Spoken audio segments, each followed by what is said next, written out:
começar. Espero que estejam todos bem.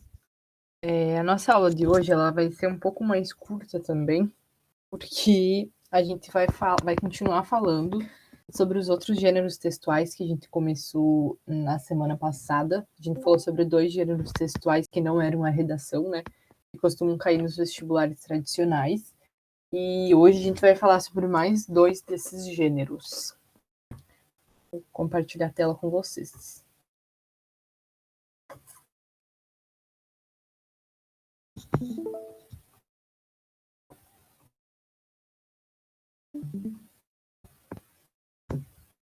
Hoje a gente vai falar sobre o comentário e o conto. O comentário é um pouco mais fácil de cair. Na verdade, os dois, mas talvez caia mais em vestibulares do que o conto.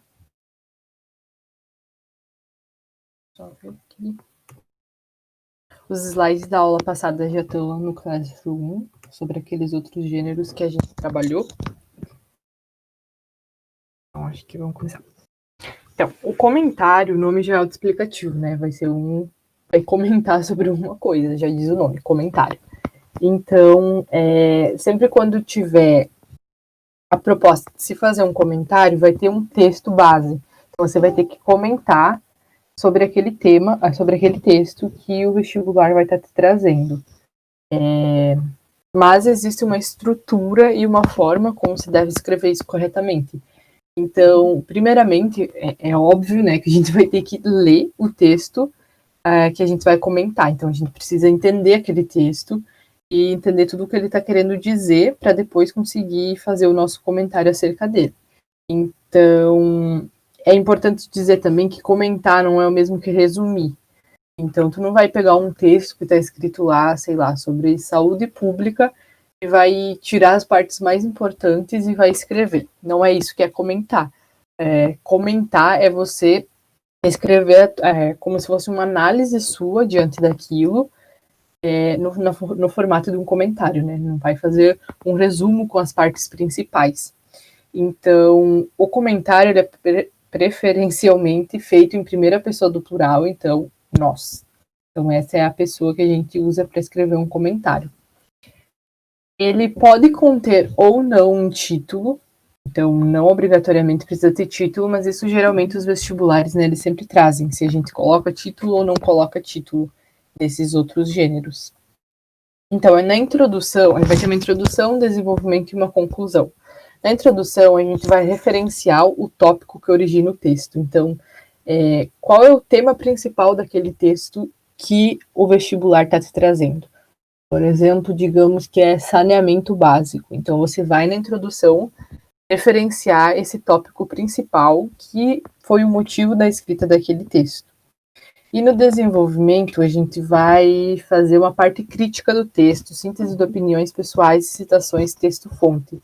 Então, ou seja, no desenvolvimento, a gente vai dar a nossa opinião. Como eu disse antes, não é um resumo. Então, a gente precisa trazer a nossa opinião sobre aquele assunto. Não vamos resumir, vamos comentar. Então, nessa parte, a gente vai colocar as nossas opiniões acerca do saneamento básico, por exemplo, e também fazer citações texto-fonte. O que é isso? Citações texto-fonte é você citar coisas que estão no texto-fonte, então no texto que vai originar o comentário. Se tem um texto lá que fala sobre o saneamento básico, você pode fazer citações. Lembrando que existem 2 tipos de citações, né? Existem as citações diretas, que é quando a gente vai escrever exatamente o que o autor trouxe. Isso serve para redação também, né? Para qualquer coisa que a gente for fazer. Mas a citação direta é quando a gente escreve com as mesmas palavras. Então, precisa ter o uso de aspas. A gente tem que pôr entre aspas, porque senão é plágio, tá? Não foi você que disse aquilo. E quando for paráfrase, então, a gente vai ter que colocar, não precisa colocar entre aspas, porque você vai escrever com as suas próprias palavras o que você interpretou daquilo que o autor falou. Então, é importante lembrar isso também para quando vocês escrevem a redação se atentar. Tu está escrevendo aquilo com as palavras com exatamente as mesmas palavras que está escrito na sua fonte, então coloca aspas. Se você está falando sobre aquela ideia, daí não precisa de aspas, é bem importante ficar atento a isso também. No desenvolvimento, essa parte das opiniões mesmo, é uma parte que você argumenta sobre, e na conclusão se faz um remate do texto e da argumentação. Então, você vai concluir as ideias. Então, aqui tem um resuminho do que precisa ter um bom comentário. Então, o ideal é organizá-lo de maneira que ele apresente estas partes. Uma síntese do fato ocorrido ou das ideias expressas no texto que deverá ser comentado. Então, como aqui eu tinha dito, referência ao tópico corrigindo o texto, é a mesma coisa, né? Você vai referenciar a ideia principal do texto. Depois, uma argumentação que indica o que se pensa sobre o fato ocorrido ou sobre as ideias expressas no texto. Então, como eu tinha dito antes, no desenvolvimento, a gente vai argumentar, trazer as nossas opiniões pessoais diante daquilo. E depois, uma análise do fato ocorrido, das ideias expressas no texto, relacionando-os com outros fatos ou acontecimentos. Então, essa é a conclusão. Para concluir, então, pode fazer o que está escrito ali. Analisar o fato e as ideias expressas e relacionar com outros fatos e acontecimentos, para fechar, fazer um remate do nosso comentário sobre determinado assunto. Então, é importante sempre lembrar que tem que escrever de acordo com a norma culta. Obviamente, isso vocês já estão cansados de ler, porque é em todo tipo de gênero textual. A gente tem que escrever de acordo com a norma culta. E por ser um comentário, muitas vezes as pessoas acabam pensando que pode ser uma linguagem menos formal e escrever xingando as pessoas, etc e tal, palavrões, mas não pode. Então, no comentário não pode ter expressões ofensivas, discriminatórias, gírias e palavrões. Que também é uma coisa meio óbvia, né? A gente não pode sair xingando todo mundo no nosso texto.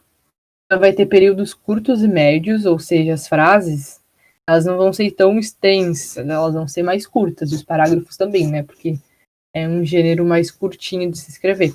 Só vai comentar. Autenticidade, então, opiniões generalizadas têm pouco ou nenhum valor. Então, isso é importante também para a redação. A gente não pode generalizar as coisas. A gente tem que falar como se fosse cada caso.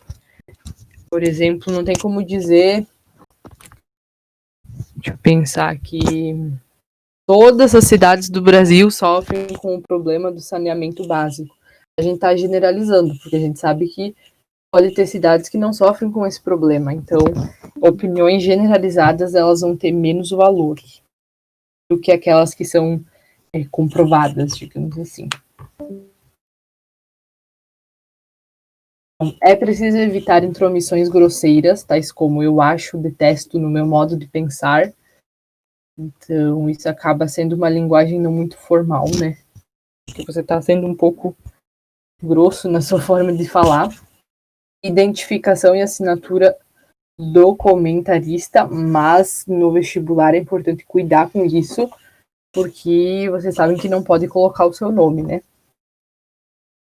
Possíveis fragmentos na folha de redação, no caso, que eu quis dizer que não dá para colocar o nome na folha que vai ser avaliada, porque, como eu já tinha dito, é proibido, né? Pode zerar. São situações que levam a nota zero. Possíveis fragmentos de ironia e humor refinados. Então, um comentário, ele, às vezes, vai ter ironia e humor. O comentário também é uma coisa bem jornalística, né? Que a gente tinha visto outro na aula passada. A gente vê bastante feito por jornalistas. Em média, 15 linhas. Então, ele vai ser curto, mas o vestibular, quando traz, ele acaba trazendo o limite máximo e mínimo de linhas. Então, isso é algo que não precisa jogar o número, né? O vestibular que trouxer esse gênero, ele vai dizer o que ele quer. Depois a gente tem o conto. Esse aqui a gente já, sei lá, estuda bastante na escola, talvez, não sei se vocês estudaram, mas enfim, é uma história, né? Conto de fadas, por exemplo. Então, já é mais conhecido esse gênero textual. Então, como escrever? Vai ser uma narrativa curta, então o conto ele não vai ser muito comprido, mas ele é denso e deixa o leitor envolvido. Então, a história do conto ela tem que envolver. Eu não sou muito fã de conto, porque eu não tenho, tem que ser muito criativo para escrever, né? Eu não tenho muita criatividade para escrever histórias. Então, quando se opta por escrever esse gênero, tem que ter muita criatividade para conseguir fazer o que está escrito aqui, ter uma leitura densa que envolva o leitor, para quem está lendo gostar realmente, ser uma leitura gostosa de se fazer.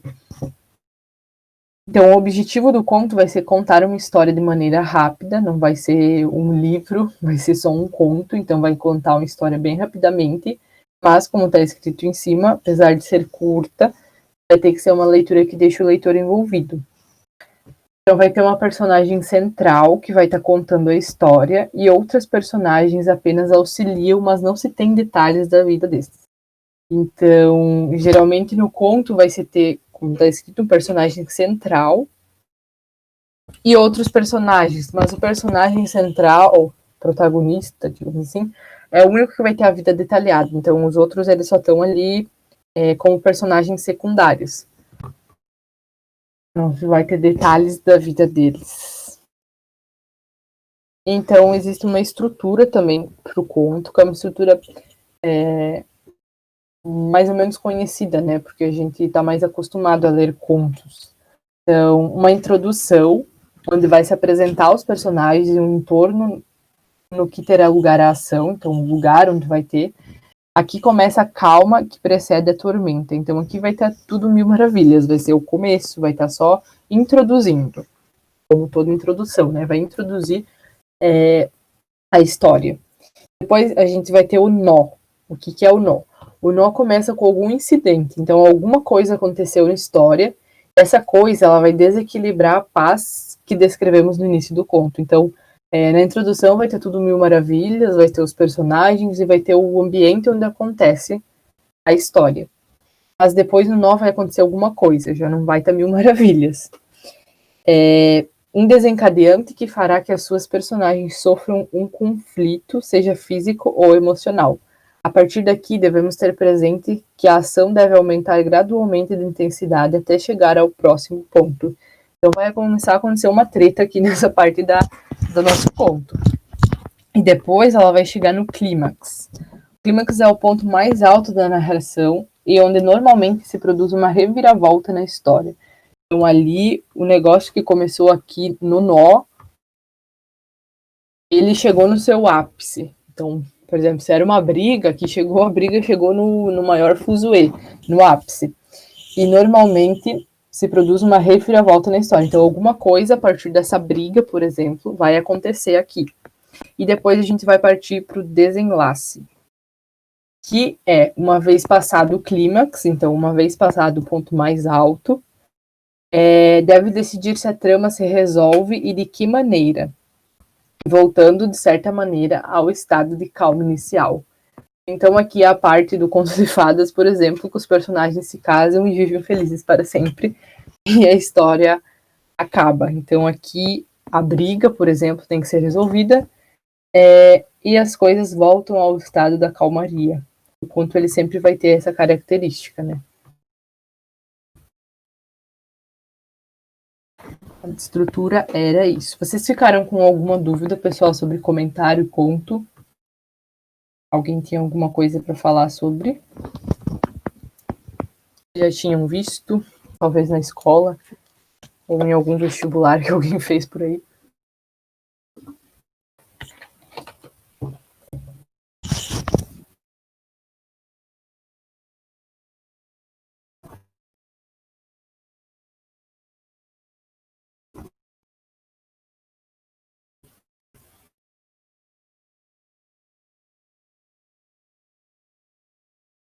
Que vestibulares esses gêneros podem cair? Na UFSC, geralmente cai uns gêneros assim diferentes, né? Que são 3 sempre que caem, mas um deles é o dissertativo argumentativo. É mais essa coisa de comentário e conto, eu acho que cai mais naqueles vestibulares FUVEST, Unicamp, esses vestibulares aí. Mas na UFSC também pode cair. Só que, como eu tinha dito, a gente geralmente escolhe a redação, que é o que a gente tem mais segurança para escrever, né? Mas é isso.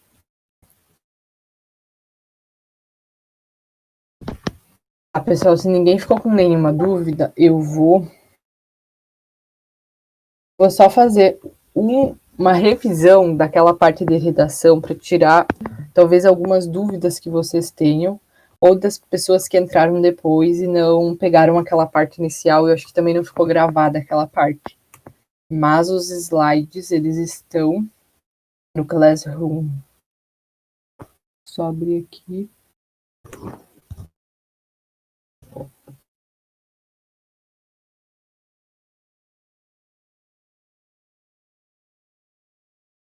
Trocar a janela.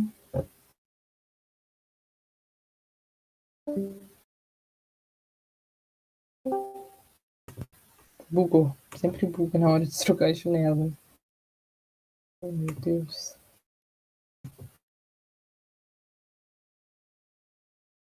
Vou começar o compartilhamento. Agora deu.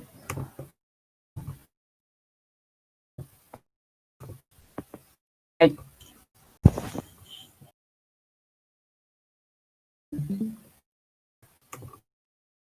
Tá, então, nas primeiras semanas que a gente teve o cursinho, não me lembro mais em que mês, mas no início das monitorias, eu expliquei pro pessoal, meu Deus, eu expliquei pro pessoal basicamente a estrutura da redação, os critérios de correção, o que a gente pode e o que a gente não pode fazer. E também passei umas apostilas que tem um pouco mais detalhado que eu coloquei nas aulas, mas agora eu vou fazer um breve resumo. Aqui a gente vai ter, vou explicar para quem não pegou essa parte para poder se encontrar nos slides. Mas aqui a gente vai ter uma explicação sobre as diferenças dos tipos de textos dissertativos, que ele pode ser argumentativo ou expositivo, e o que a gente tem na redação é o texto dissertativo argumentativo, né? Então, vai ter exemplos, uma redação nota 1000, dicas para formular ideias. Então, quando a gente pensa que não sabe nada sobre o assunto que caiu no Enem. Depois vai ter, usando essas dicas em um tema de redação, para ver como que a gente coloca em prática. E depois a estrutura. Então, eu sempre digo que fica mais fácil escrever o texto em 4. 1, 2, 1. Então, a gente faz uma introdução, 2 desenvolvimentos e uma conclusão. Fica mais fácil de organizar no espaço de 30 linhas, que é o que a gente tem limitado no Enem. Depois, temos aqui sobre o título, que no Enem não é obrigatório, então a gente só coloca se tiver alguma coisa muito criativa, mas também não perde tempo pensando, meu Deus, que título que eu vou colocar. Às vezes acaba ficando muito tempo viajando, pensando num título perfeito, e perde tempo para o restante da prova, que não é pouca, né? Tem muita coisa para fazer. Então só se coloca se tiver uma coisa muito criativa, assim, fácil. Mas no vestibular da UFSC, da UDESC, é obrigatório. Mesmo assim, a gente não pode perder muito tempo pensando nele. Mas também tem que cuidar para não esquecer de colocar depois o título. E daí perde pontuação. Não vai zerar esquecer de colocar o título na UFSC, mas vai perder pontos. É uma coisa obrigatória, né? Por isso. Tá, então na introdução aqui eu coloco o que precisa ter numa introdução e dou uma dica que eu sempre falo, que ajuda muito a gente começar a formular ideias, e é começar inserindo alguma área do conhecimento.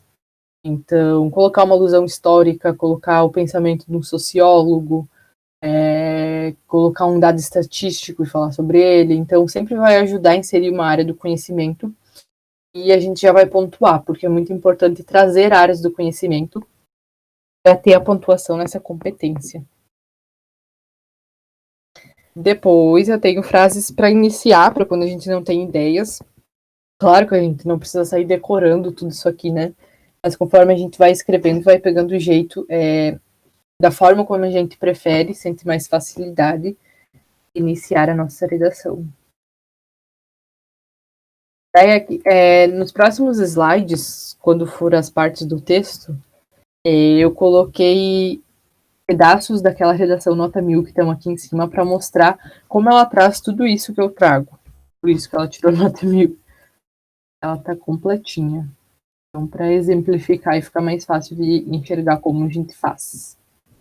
Depois, no desenvolvimento, que vai ser a evolução da discussão que a gente começou na introdução, a gente vai falar sobre os argumentos. E aqui uma coisa muito importante, que eu gosto muito que o pessoal que está me mandando as redações segue isso direitinho, fico bem feliz, mas é colocar os argumentos no final da introdução, ou seja, a gente vai falar sobre alguma coisa, a gente já tem que ter em mente o que a gente vai escrever no desenvolvimento, então, como a gente vai argumentar. Por exemplo, essa introdução aqui está falando assim: a educação é um direito inalienável de todos os cidadãos brasileiros.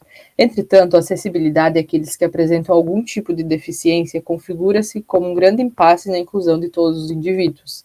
Com isso, surge a problemática dos desafios para a formação educacional de surdos no Brasil, que cresce intrinsecamente ligada à realidade do país, seja pela ineficácia das políticas públicas vigentes, seja pela cultura acerca do deficiente auditivo no Brasil, no país.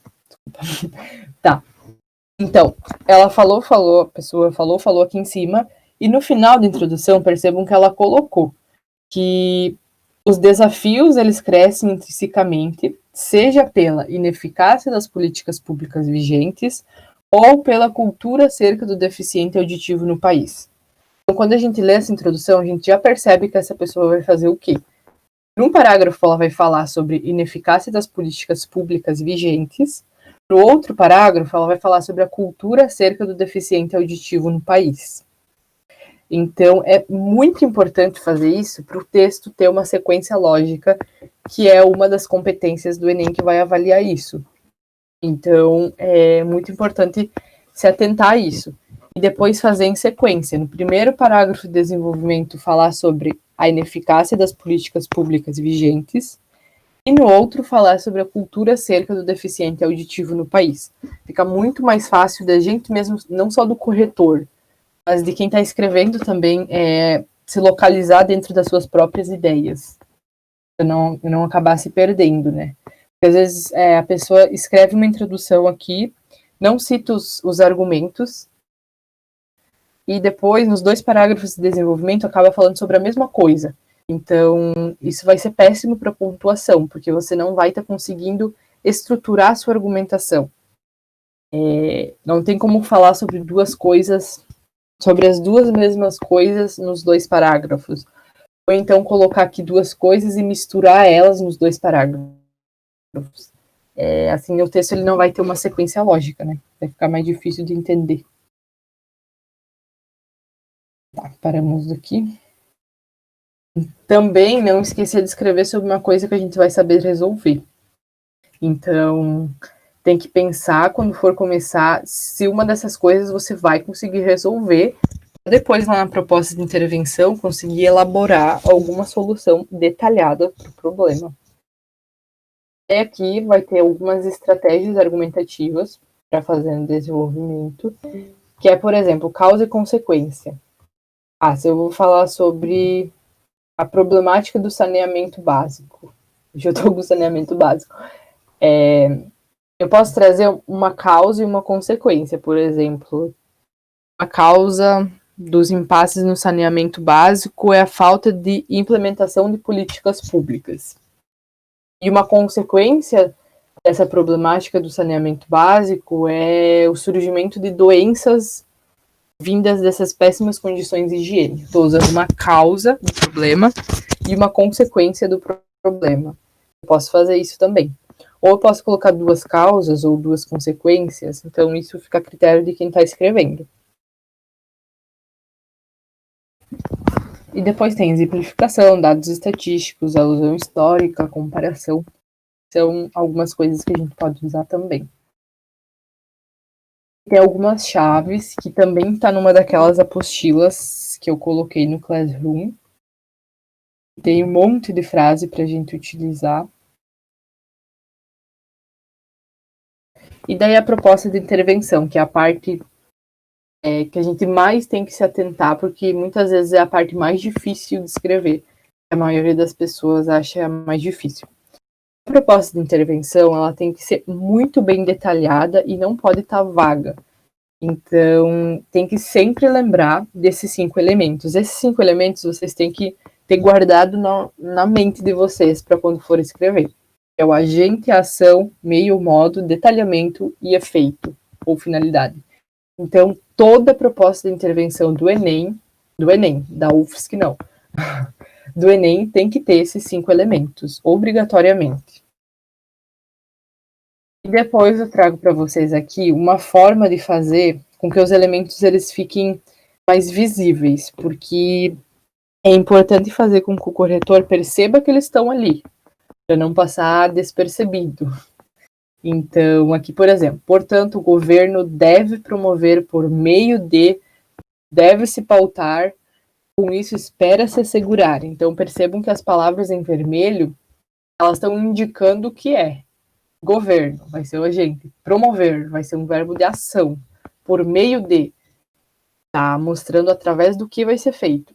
Deve se pautar, então tá detalhando. Espera se assegurar, tá mostrando a finalidade. Então, assim a gente consegue fazer uma proposta bem detalhada e que consegue tirar a nota máxima da conclusão, que é a competência 5, é 200, para somar depois com o restante. Aqui daí eu trago prints que são das cartilhas que o INEP divulgou esse ano, que elas ajudam muito para quem está escrevendo, para quem está corrigindo, para todo mundo, porque elas dão uma ideia muito melhor do que se tinha antes de elas serem divulgadas de como é avaliada a redação. Eu coloquei essas cartilhas lá no Classroom para vocês também, pra talvez ser mais fácil de vocês encontrarem, mas tem lá no site do INEP e aqui eu coloquei as ideias que eu achei principais quando eu olhei todas elas. Então aqui vai estar falando basicamente sobre a proposta de intervenção e sobre como é contabilizado esses elementos na nota. Bem. E depois tem os elementos que são considerados nulos, que não são, se você colocar isso, vai ser a mesma coisa que ter colocado nada, porque vai ser anulado. Então aqui tem os elementos nulos, as ações nulas, agentes nulos. E aqui tem um exemplo de proposta de intervenção detalhada. Então, vamos lá, é daquele mesmo texto que eu coloquei no início. Então, recorte.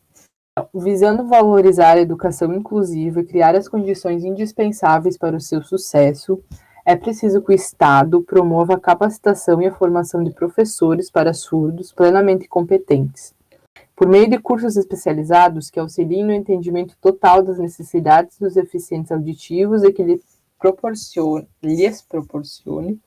o aprendizado das ferramentas necessárias para a comunicação. Poder-se-á aumentar a inclusão e lentamente mudar a cultura rumo à valorização de idiosincrasias e de singularidades. Então, percebam que, visando valorizar a educação inclusiva, e depois lá embaixo, poder-se aumentar a inclusão e lentamente mudar a cultura, vai ser a finalidade. Então, um dos 5 elementos a gente tem aqui, finalidade, faltam 4.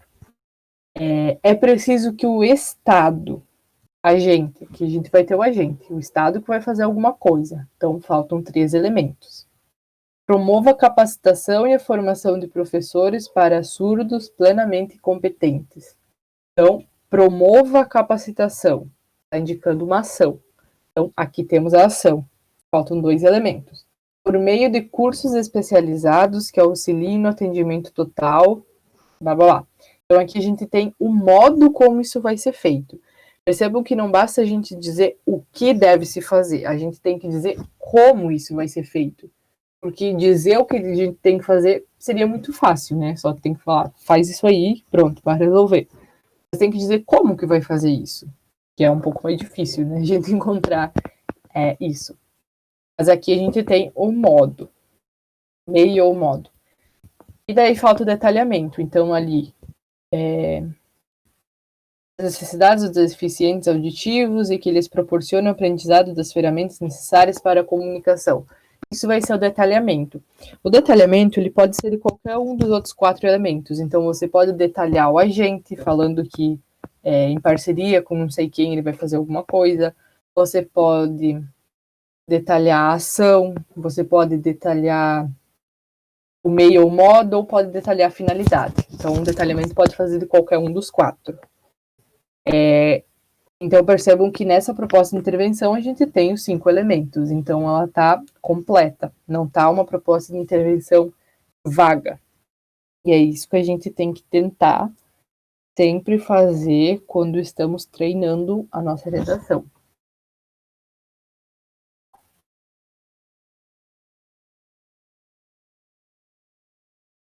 Depois, meu Deus, depois eu mostrei algumas alusões históricas que elas são muito úteis e que dá para usar em vários temas. Vou fechar os principais.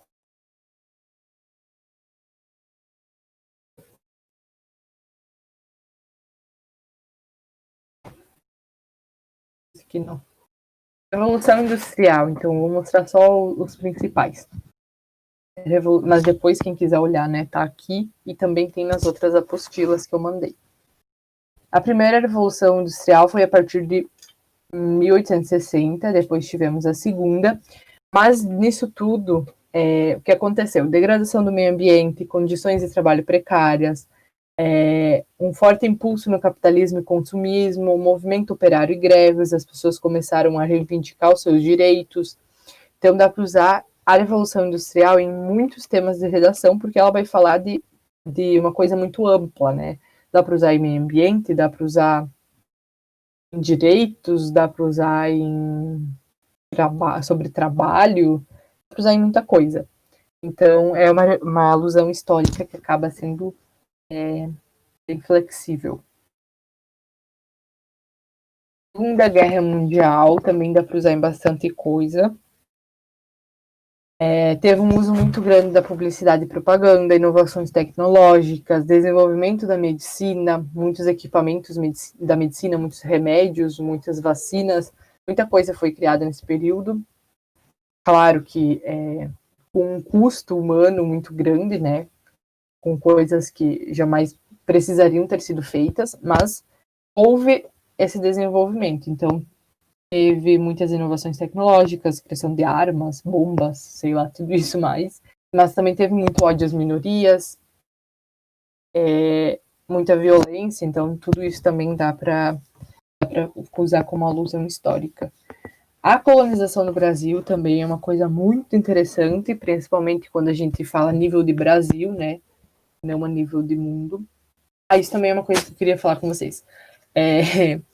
Quando o tema, a gente tem que cuidar, quando o tema da redação ele fala sobre Brasil, a gente tem que cuidar para falar não só sobre o Brasil, a gente pode comparar com outros países ou comparar a nível mundial, mas a gente tem que cuidar para argumentar sobre o Brasil, não falar tudo sobre o mundo. E quando o tema ele não citar a palavra Brasil, ou sei lá, o nosso país, aí sim você pode fazer uma redação que envolva nível mundial. Tem que cuidar com isso para acabar não se deslocando do tema. Aí, então, na colonização do Brasil, a gente teve a questão indígena muito forte, a escravidão africana e o racismo, intervenções humanas no meio ambiente, jesuítas e questão religiosa, né? Então, impor a cultura sobre os povos indígenas e doenças trazidas pelos europeus. Então, doenças que até então elas não existiam no Brasil foram trazidas da Europa pelos colonizadores. Aí aqui nesses 2 slides a gente tem 2 coisas que são importantíssimas de vocês lembrar e que eu coloquei também um resuminho lá no Classroom para quem quiser olhar. Foi bem no começo, né? Mas enfim, quem quiser olhar ainda tá lá. Que é a Declaração Universal dos Direitos Humanos. Então, ela foi um marco na história dos direitos humanos, foi proclamada em 1948. Principais coisas que ela traz. Ela traz muitas coisas, né? Tudo que envolve direitos que são das pessoas, direitos humanos. Ela vai dizer que todos são iguais perante a lei, que toda pessoa tem direito à liberdade de pensamento, de consciência e de religião, e que todos os seres humanos nascem livres e iguais em dignidade e em direitos. Então, isso aqui entra bastante também no tema de redação que vocês tiveram essa semana passada e essa semana, né? Com o Gabriel. Depois a gente tem a Constituição Cidadã. Essa também é muito importante, a gente tem que lembrar que é a Constituição vigente, né? A Constituição de 1988, é a nossa Constituição de agora. Ela foi a primeira Constituição após o fim do período de ditadura militar, então por isso que ela é chamada de Constituição Cidadã. Porque ela foi um marco da democracia brasileira, garantindo o Estado democrático de direito e de justiça social depois de um período de intensa repressão, né, que foi a ditadura militar, sem participação popular, com muita violência, tudo mais. Então, ela permitiu a participação popular na sua elaboração e ficou popularmente conhecida como Constituição Cidadã, pois ampliou também muita proteção aos direitos e garantias fundamentais individuais e coletivas.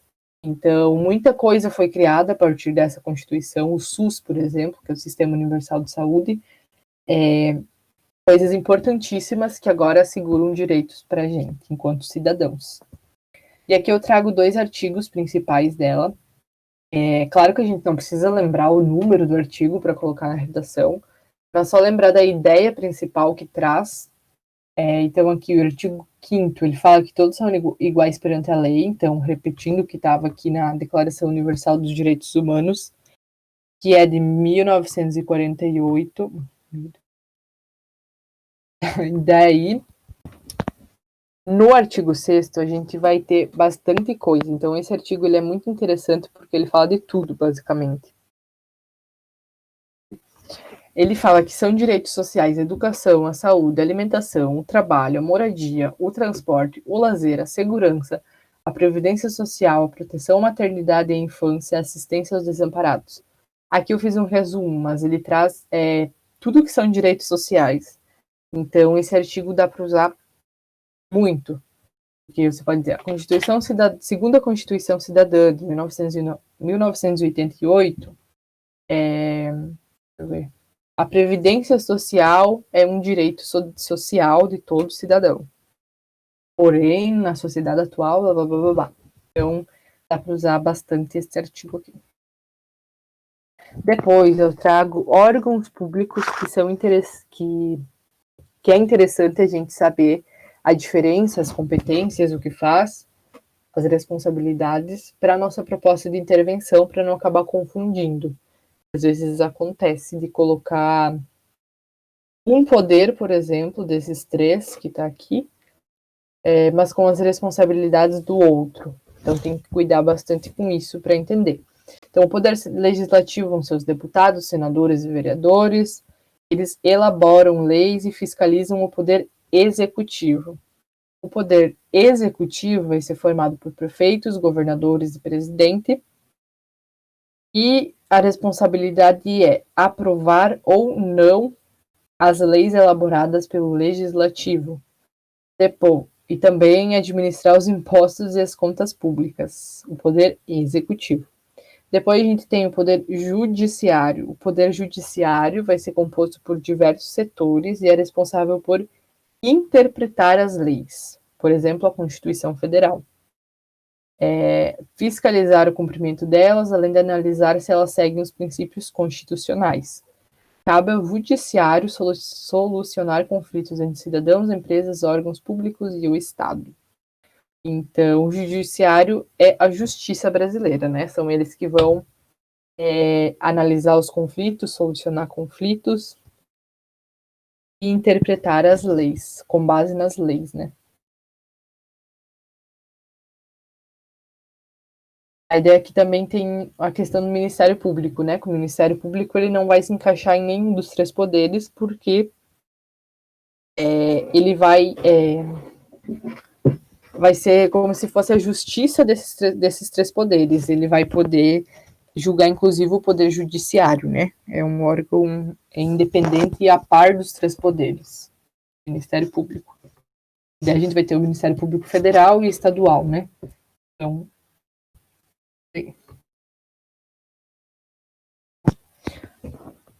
aí aqui eu tenho 2 ministérios, que são o Ministério da Educação e o Ministério da Defesa, mas existem inúmeros ministérios no Brasil, né? Que ninguém precisa ficar decorando todos os ministérios e as suas competências. mas é interessante saber de alguns que são os mais utilizados. Mas geralmente o nome já sugere, né? Então a gente já sabe. E a iniciativa privada, que é uma ideia interessante de proposta de intervenção, que são parcerias do Estado, do governo, com empresas e setores. Então, o governo faz alguma coisa para que as empresas e setores façam outras. O exemplo que eu trouxe no dia que eu dei essa aula, acho que foi sobre o jovem aprendiz, né? As empresas acabam ganhando desconto, o governo abre mão dos impostos recolhidos para que as empresas elas tenham a iniciativa de fazer o jovem aprendiz, por exemplo. Isso vai ser uma iniciativa privada. E é uma boa ideia para a conclusão. Aqui eu tenho os critérios de correção do Enem, que são as 5 competências, né? Que vai ser corrigido. O manual de correção de redação, então, que também, como eu disse, eu anexei em PDF lá no Google Classroom. Aqui tem a forma exatamente como eles analisam a competência 5, que são os 5 elementos. Então, perceba que isso é levado muito a sério, não tem como fugir dos 5 elementos da proposta. E depois tem um negócio bem interessante aqui que eu achei, que é as situações que levam a nota 0. Claro que tirar nota 0 não é uma coisa tão fácil assim, né? Quanto a gente às vezes imagina, se assusta. Mas aqui tem algumas situações que podem nos levar a tirar nota 0.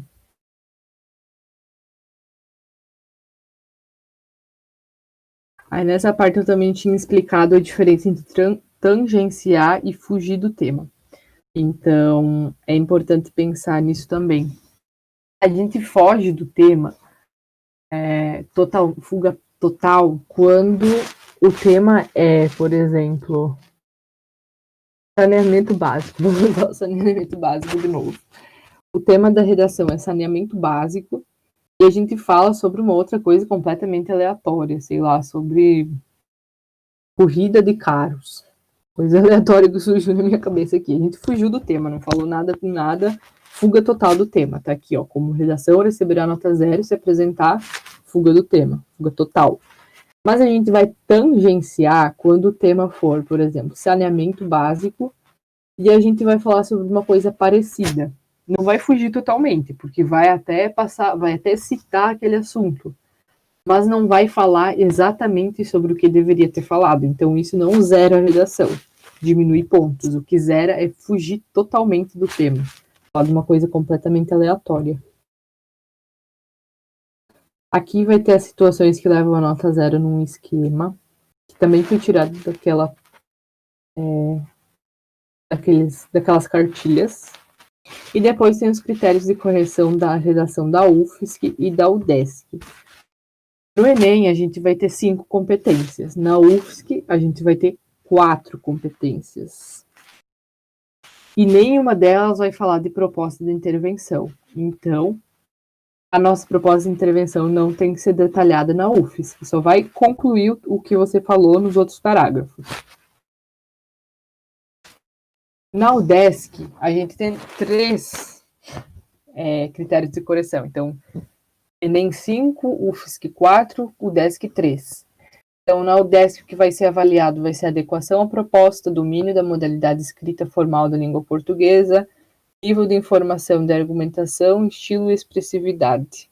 Então, também não vai ser avaliado a proposta de intervenção. E aqui a pontuação máxima vai ser 30, né? Na UFSC vai ser 10 e no Enem vai ser nota 1000. Mas percebam que quando eu falo que não vai ser avaliada a proposta de intervenção, não é que não vão ler aquela parte do texto e ela não vai contar como se não existisse ali. Não vai ser avaliado aqueles 5 elementos, então não precisa ser detalhada. Ela precisa estar ali, a conclusão. Mas ela só vai concluir, ela não vai apresentar propostas que precisam ser muito detalhadas para resolver o problema do país, como no Enem a gente precisa fazer. Então, pessoal, basicamente é isso. Tentei fazer um resumão de tudo que a gente viu nessas 2 aulas, acho que foram, quando eu mostrei isso. Se alguém ficou com alguma dúvida, pode perguntar. Pode mandar também para mim no WhatsApp. Tem umas outras apostilas também que eu coloquei lá no Classroom. Então, para quem entrou depois, tá tudo lá. Enquanto vocês estiverem olhando, se vocês tiverem alguma dúvida, é só me mandar que eu explico para vocês, se alguma parte não ficou muito clara. Continue me mandando as redações. Alguém ficou com alguma dúvida? Ou ficou tudo claro?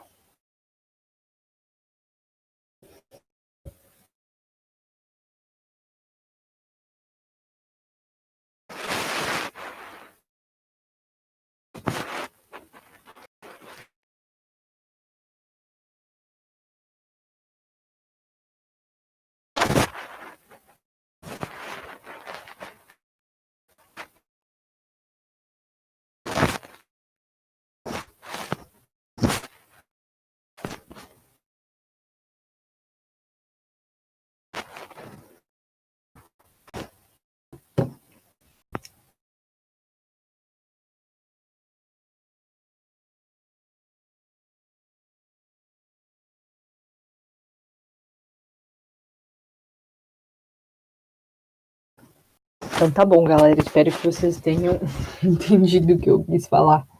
Às vezes a gente acaba se embolotando tudo. Muito obrigada por todos que vieram para a aula hoje. Na aula que vem, eu vou tentar mostrar para vocês,